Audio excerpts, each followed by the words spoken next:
الباب اللي ربنا قفله من اولها انت امريكا رجعت للاكس، فيعني وفي ناس بترجع للاكس ويبقى تمام. اهم حاجه ان النهايات تكون فيها اخلاق. انا في يوم من الايام أيوة. كنت من ادم، كنت مرتبطه ان هو فتره وفركشنا وكان الاكس بتاعي ورجعنا واتجوزنا، بس اتعلمت بعد ما اتطلقت منه أيوة. ان الباب اللي ربنا قفله من اولها انت ما تحاوليش تفتحيه تاني. بس يا شيماء ربنا يعني ادى الطلاق يعني في 3 طلقات، ففي فرص الناس بتتغير، ولا انت مش مع المقوله مفيش دي؟ حد بيتغير. طب ما انت نفسك اللي ممكن تتغيري، يمكن هو ما يتغيرش بس انت اللي تتغيري. لا، ما بيبقاش تغير، بيبقى كالاتي. الحاجه اللي انا مش قادره استحملها وانا عندي حاجه و20 سنه في راجل اقدر استحملها وانا عندي حاجه و30 سنه في راجل. بين قوسين الراجل نفس القصه.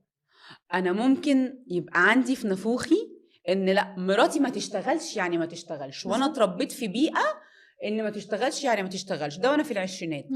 بمرور الوقت ولما اشتغل واروح واجي والخبره واسافر واطلع وانزل الاقي نفسي بقول لنفسي طب ليه مراتي ما تشتغلش؟ ما انا عايز اجيب ذريه صالحه واطلع بنتي معاها شهاده، وعايز اشوف بنتي دكتوره ولا مهندسه وممكن تتكرم بره ولا تسافر بره تشتغل وتمسك قرش حلو في ايديها ويبقى يا زين ما ربيت. هل تفكيره في العشرينات زي تفكيره هو في الثلاثين؟ لا، عشان كده فعلا ممكن الناس ترجع للاكس عادي. لا، الاكس ده حدوته تانية. بقول لك كان بيذلها ما هي مش في بيهددها. القصص دي، ما هي عشان كده انا بقول النهايات اخلاق. يعني لو احنا بننهي المواضيع من غير فجر في الخصومه ولا تنسوا الفضل بينكم، هيبقى في فرصه لو الدنيا اتصلح على فكره وحالها. في ناس بتطلع ايوه، وبتنزل على ما فيش.